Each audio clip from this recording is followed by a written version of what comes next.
Man, we got a big day today. We got not just this service, all day. We got 6 baptisms over the course of today. A couple of them are in here. I bet they're kind of sitting over here, so we're excited about that. We also are turning to Genesis 25, which I don't know if you're keeping track, but that is halfway.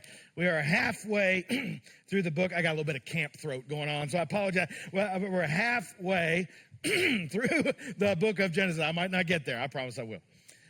Not only is this the halfway point of Genesis, this is a big turn because a couple chapters ago, Sarah dies, and in this chapter, 25, Abraham dies. So that's a big deal. It really changes everything. The promise carrier, Sarah and Abraham, are dead. And I don't know, to kind of make a super shallow comparison, I don't know if you ever watched the show The Office. I'm not saying you should watch it. I'm not condoning that. I'm just saying when Michael Scott left The Office, it was never the same. Am I right? Fight me. You will not change my mind on that. It was not the same. So super shallow, but we find ourselves, the rest of Genesis, kind of trying to figure out what to do now. Because Abraham's gone. Sarah is gone. And what we have, for what it's worth, are the 2 main promise carriers are out. And this family, which you will find is very messy, has to figure out what happens when the dominant figure, this is not a story, this is a real story, when the dominant figure has left the room. I mean, can you imagine Father Abraham has been here all this time and now he's gone?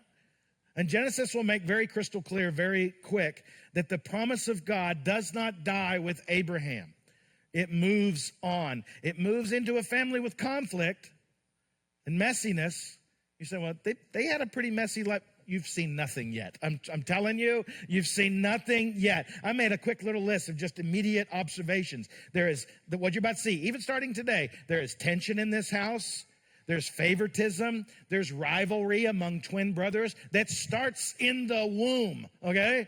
That's early. That's early. That's as early as it gets. There's manipulation. Unless you forget, right in the middle of all that, we are saying that God is good.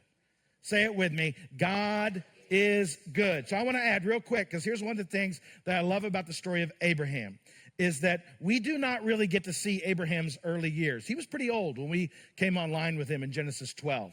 So we don't get that. We don't know much about his upbringing other than historically he was probably a pagan idol worshiper. By the time we really meet him, he's already married, he's already grown, he's old. They go out of their way to tell us how old he is all the time. And he's already been called by God. Genesis 12 kind of happens in motion. But what we do get to watch, and we spent the last several weeks watching, is how Abraham finishes. How you start, I don't know about you, this is important to me. How you start is not nearly as important as how you finish. That ought to encourage somebody, that ought to encourage some of us. Abraham, he had his failures. Am I right? I know I'm right. Abraham had his fears. He had his foolish moments. She's my sister, remember that? But he finishes well. Some of us, we did not have a good start. Some of us, you started, the deck was stacked against you. Some of you, you made a mess of your life. I'm not going to see any hands, but I know you're here. Some of you, and I do want agreement in this if this is you. Some of you, if it were up to you, you have chapters in your life that if you could, you would go back and rewrite them. Am I right? I know I'm right, all right? Because I got a few chapters too that I'm like, Billy, read this book, but there's a few chapters I don't want you to read. Maybe in 20, 30 years after I'm dead. Then you can read it, right? But the good news is this. By the grace of God, you can still finish well. You can still finish well. So with that in mind, Genesis 25 puts this question, and it also the title of my sermon. Abraham is dead. Now what? Abraham's dead. Now what are we supposed to do? Genesis 25 immediately begins answering that question. Abraham lives for 38 years after Sarah dies. That was a couple chapters ago. Do you know what he does almost immediately after Sarah dies? He didn't change that much, guys. He got remarried. And he had a bunch more kids. Yeah, he just is what he is, right? And chapter 25, verse 5 says, this is in his final days, Abraham gave all he had to Isaac. But to the sons of his concubines, Abraham gave gifts. And while he was still living, he sent them away from his son Isaac eastward to the east country. Now, I don't want to miss that phrasing. It says, while he was still living. In every way, Abraham is getting his house in order. He's getting his house in order. That is wisdom. That is responsibility. It is showing us that Abraham is finishing well. He does not leave chaos behind him, though there is some chaos behind him. He's doing his best to line it up for them. He's making decisions while he still can, and I believe that is a biblical principle. Hezekiah in 2 Kings 20, if you want to read it later, he was told the end of his days were coming, and they actually told him that phrase. The Lord spoke to him, "Get your house in order." So there's some biblical wisdom there. That's good counsel for every man and woman in this room. Do what you can now. You say, well, I don't know how many years I got left. Do you think you have more than 100? If anything less than that, get your house in order, okay? Get your house in order. Handle what you can handle now. How about this? Say with your mouth what needs to be said now. Bless. Last week I challenged every father that was here to bless their kid. Did anybody do it? Can I see your hands? Okay, that's not 100%. What happened? Didn't want to? Go back and re-listen to it. Do it again, right? I can't come find you. I don't know all of you, but get your house in order. And in doing that, he is also making something very clear, which I think is the premise here. He is saying the promise is moving through to Isaac.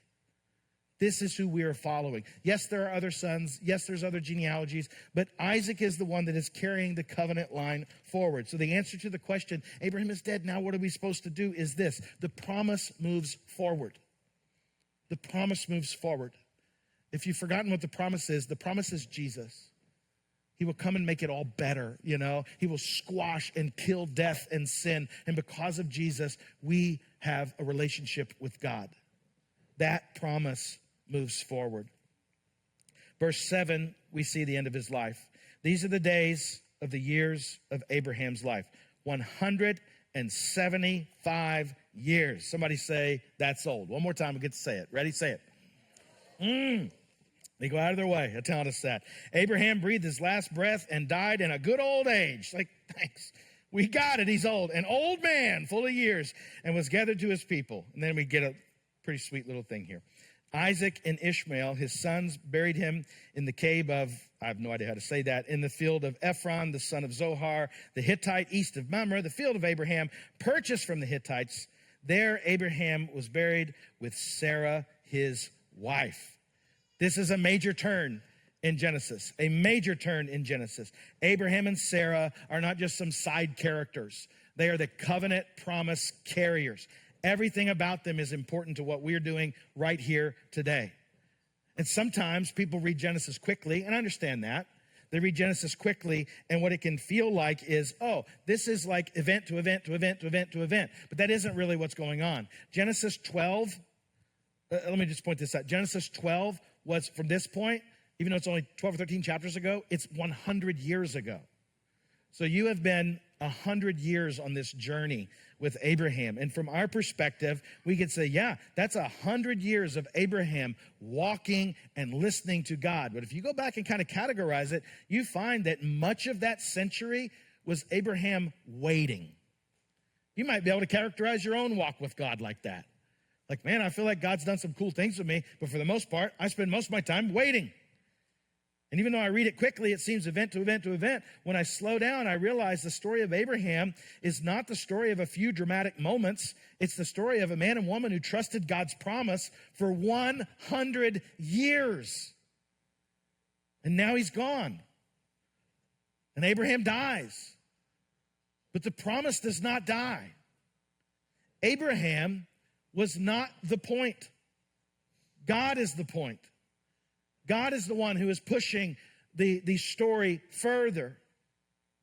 We've been saying this for weeks, but if we follow the promise, then that is where we see it going. And so, well, where is that promise going now? Isaac.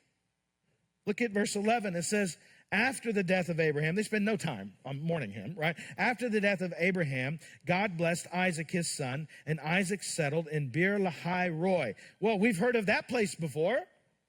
That was Hagar. Interesting.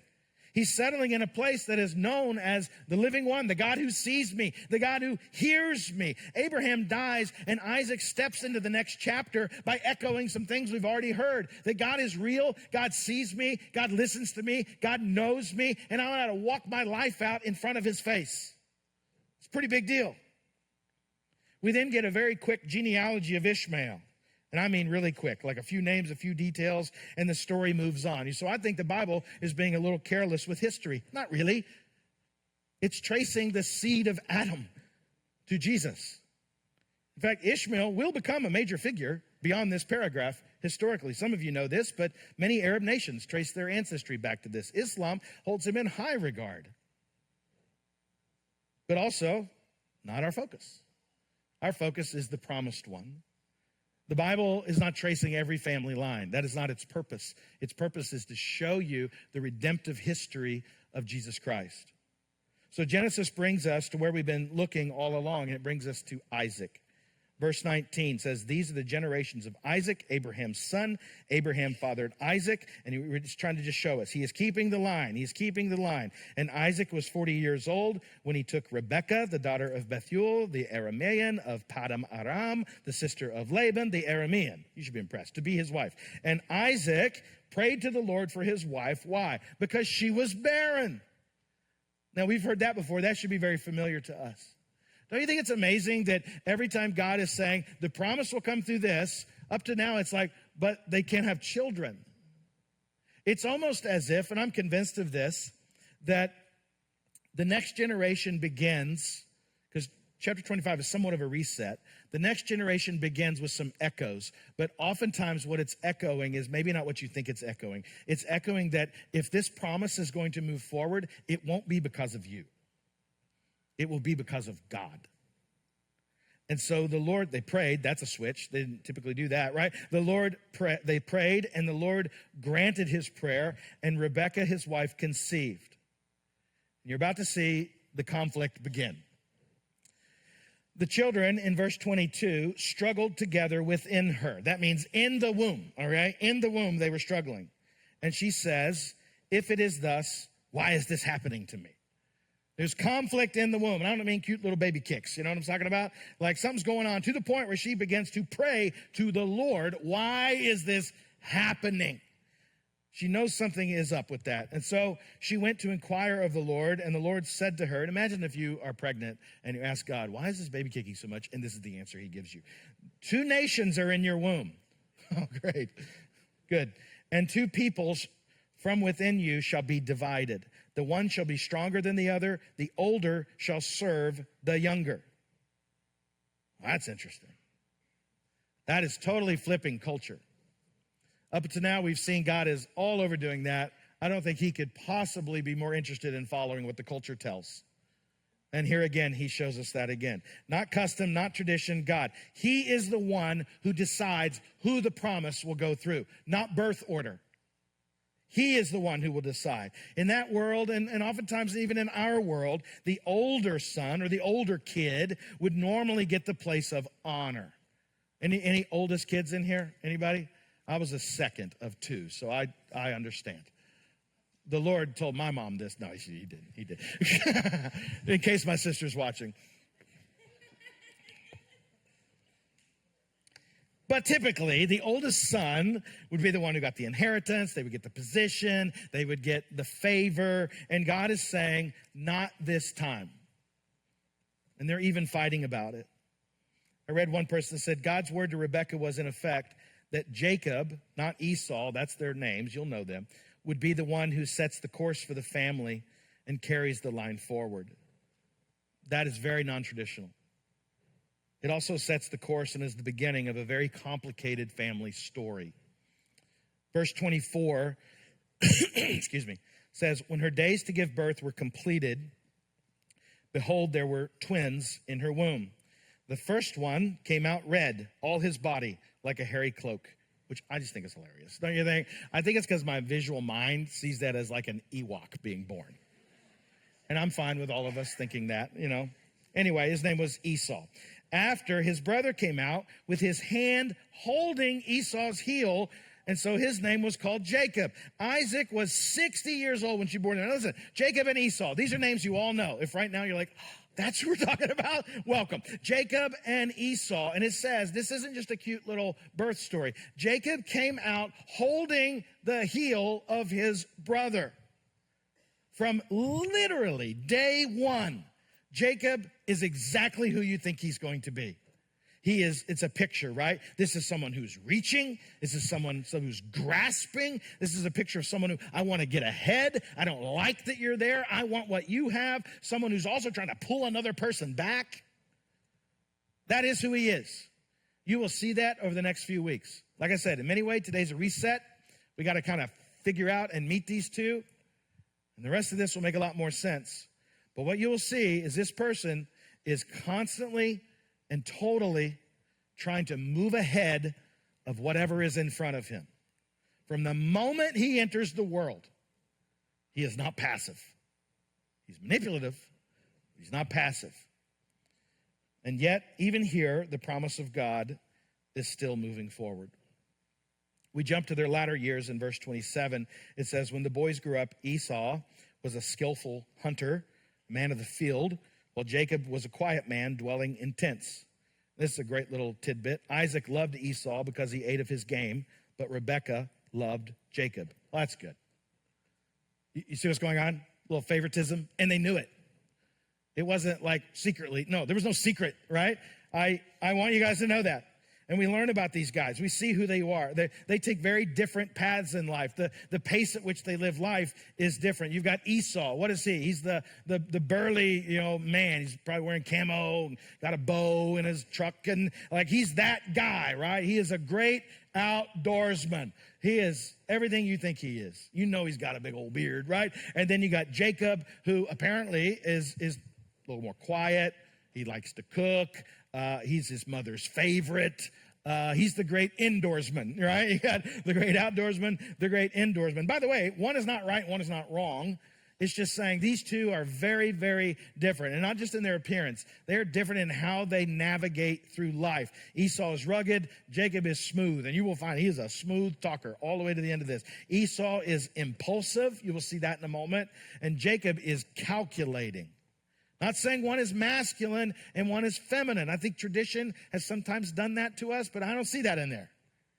I see one lives one way and one lives the other. One's a mild man, one's a wild man, Did you catch where the problem was? I said it, but I'll say it again. Dad loves one and mom loves the other. That can't be good. That probably helps with the rivalry. But God has already spoken. God has already determined which one will serve the other. But instead of the family aligning themselves, by the way, it's not a secret. They knew that. They decided to manipulate and force their own will into this. It gives this great story that sets up their relationship in verse 29. Once when Jacob was cooking stew, Esau came in from the field and he was exhausted. Jacob, at home cooking, Esau, worn out. Been out in the field, right? Jacob, master strategist that he is, sees this as an opportunity. Verse 30, Jacob said to Esau, let me eat some of that red stew, for I am exhausted. He probably was. Esau, we're seeing, lives in the moment. He's driven by appetite, driven by right now. I want this right now. Driven by what he feels in the moment. And Jacob, on the other hand, is always reaching. He's always calculating. So here's what he says. Sell me your birthright now. Well, that's cold. That is calculating. You got him when he was hangry. You got him. That is manipulative. That is shrewd. That is the brother seeing a weakness in his brother and manipulating and leveraging that against him. He's basically saying, if you haven't picked up on this, sell me your birthright and I'll give you a bowl of soup. Just so we're all on the same page. Is that a good deal for him? No, that's a terrible deal. But guess what Esau does? He said, I am about to die. Of what use is a birthright to me? He's not about to die. He's just hungry. But that's the point with this guy. He is all about the moment. And he's easy to manipulate in this moment. To Esau, the thing right in front of him feels like the most important thing. And to Jacob, he can see beyond that a little bit, knows his brother pretty well, and says, this is the time I'm going to strike. This is what I'm going to do to him. I can get something from him. And Jacob says, swear to me now. And so he did. He swore to him and sold his birthright to Jacob. Now you might be thinking, what's the big deal, right? What's really the big deal? What even is a birthright? Sounds a little bit like an inheritance, right? Or, we get dad's stuff when he dies, Like, isn't that what they're talking about? Won't they just figure it out? Won't they just come to a conclusion later? And it is that, but it's a lot more than that. The birthright is tied to more than just money. It's tied to privileges. It's tied to position. It's tied normally to the firstborn son, which God already spoke. It's not going to work like that here. But it means that they just don't trust God in this. It means position. The firstborn would normally become the new head of the family, and Jacob wants that, even though he knows he's already going to be that. But I'll get it my way. It does mean inheritance. The firstborn would receive a larger share customarily, a double portion. But in this family, this is not just some normal family. Who's their grandfather? Do you remember? He died a few verses ago. Abraham. Do you think they knew the story of Abraham? If that was your father, would you tell your kids about Abraham? I would. They knew the promise. They'd heard that story their whole life. This is Abraham's family. This is a covenant family. This is a family that has been walking with this promise ever since they could remember. So this birthright is not just about property, it's about promise. And so what happens is unbelievable. In verse 34, it says, Jacob gave Esau bread and lentil stew, and he ate, and he drank, and he rose, and he went his way. Thus Esau despised his birthright. That's unbelievable to me. No matter how many times I read it, that's unbelievable to me. This is how the first half of the book of Genesis ends, with the promise coming through these brothers, one of which despises it. Listen, it's not a play, but if this were a play, this would be where the intermission was, okay? This is where you'd be out in the lobby going, can you believe Esau just did that? Can you believe that? What do you think's going to happen next? I don't know where this one's going. They're going to be in a big fight, though, eventually. I can tell you that. This is amazing. And it would be easy, actually, to start saying things like this. Well, Esau is despising the promise, so our takeaway should be more like Jacob. Well, I don't think so. Sorry, no way. He is totally messed up. You're going to see that, right? He may not despise the promise, but he definitely doesn't see it for what it is. He wants it, but for all the wrong reasons. He wants it for power and control. So maybe then the thing is, poor Esau, he got hungry, He has had this over his head since birth. Someday you're going to be under Jacob. Why not get a bowl of soup out of it, right? Like, cut your losses. You got some lentil soup. Oh, gross. It's like maybe they made it different than they do now. I can't get behind that. Beef stew, maybe I get on board. But it's like, are you kidding me? No. We can't go that route. The ending has to be bigger than just picking a brother. I've told you that over and over and over. There's no clean person to pick in this. So the reset of Genesis 25 in many ways is this. And I've been praying on this, and I hear this every time, because Genesis 25 is exposing something deeper in us that may even begin to hit very close to many of us right here in this room. And it's this. Apart from God, we do not naturally value the things of God rightly. I think that's what it's exposing. It could probably be doing a lot of things, but I think this one hits the most. You say, how so? Esau despises the birthright very openly. Jacob grabs at it selfishly. Neither of them have clean hands. One rejects the promise, one uses the promise. Neither one loves it rightly. Both are bad. It says Esau despised his birthright. So he did not just sell it. What did he do? He despised it. He shows contempt for it. He even would go as far, I would say, he treats it as if it doesn't matter. He did not value what should have been valued. So, is this really how the first half of Genesis ends? I mean, we've come a long way, haven't we? We saw creation. We saw fall. We saw Cain and Abel, the flood, Babel, the call of Abraham, the promise, the line moving forward, the hope of all of humanity. And the first half ends with one brother stealing something from the other brother that he didn't even care about? Yes, that's exactly what it is. Esau despised his birthright. And the deeper problem is that nobody in his family is handling the promise rightly. Abraham's dead, and they are fumbling it. They don't know what to do.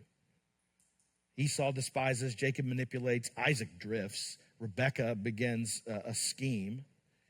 And this is why when you read through chapter 25 and the rest of these chapters, really all the way to the end of this book, you start to think, this is getting uncomfortably close to the way that I may think of things.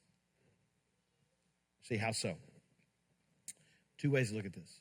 Some of us, we're like Esau. I'm not saying we are Esau. I'm saying we might think like Esau. We treat spiritual things from God, we treat them too lightly. We don't take them seriously.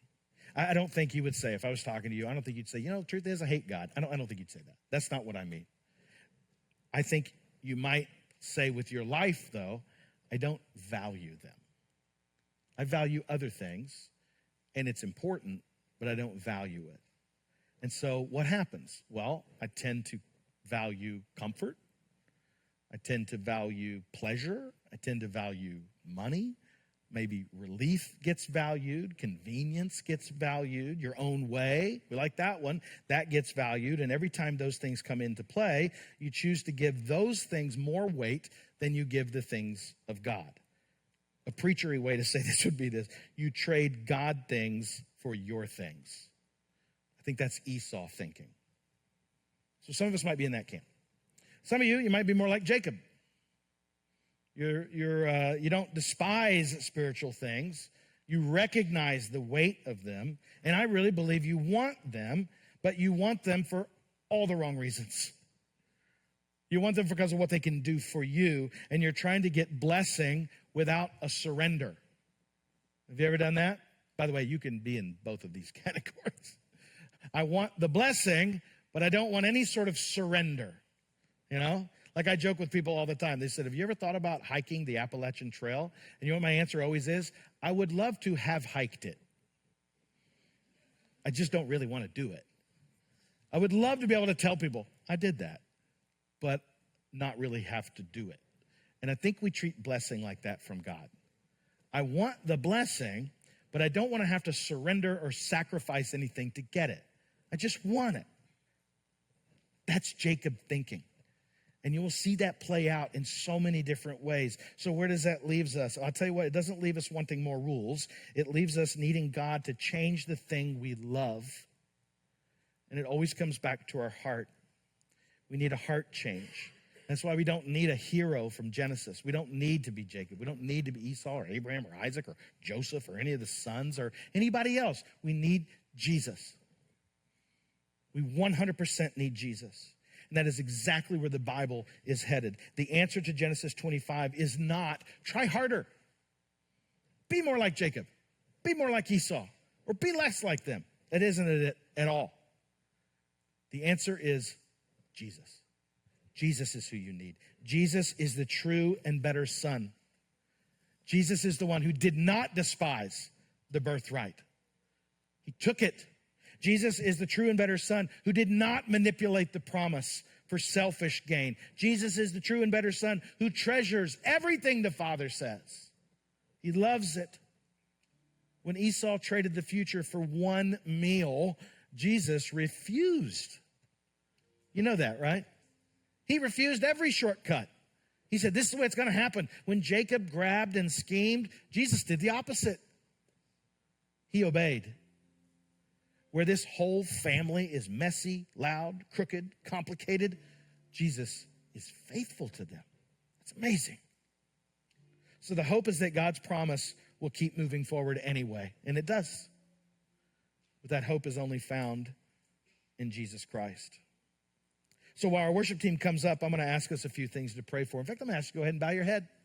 And we're just going to ask God some very simple, very straightforward questions. I'll be the one asking, but I really want you to put them in your question form for the Lord. Here would be a good place to start. Where are you treating lightly what God says is weighty? So I don't really talk like that. Well, put it in your own words. You know what I'm trying to say. Where am I taking this thing not serious enough? Where are you shrugging off what God says is sacred?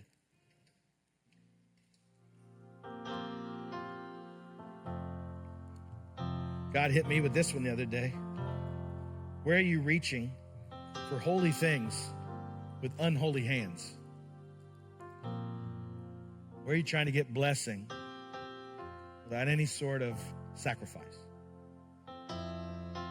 Where are you trying to use God's gifts, God's promises, or even God himself to just get what you want? Some of you right now, you already knew the answers before you even asked. God's been speaking to you for weeks. So I just tell you, what are you going to do with that?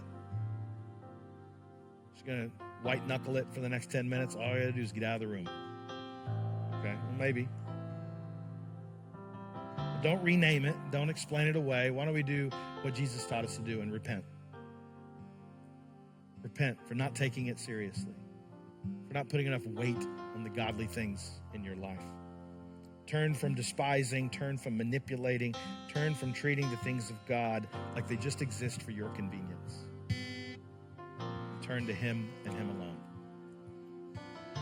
Continue praying that as we sing, but take it serious.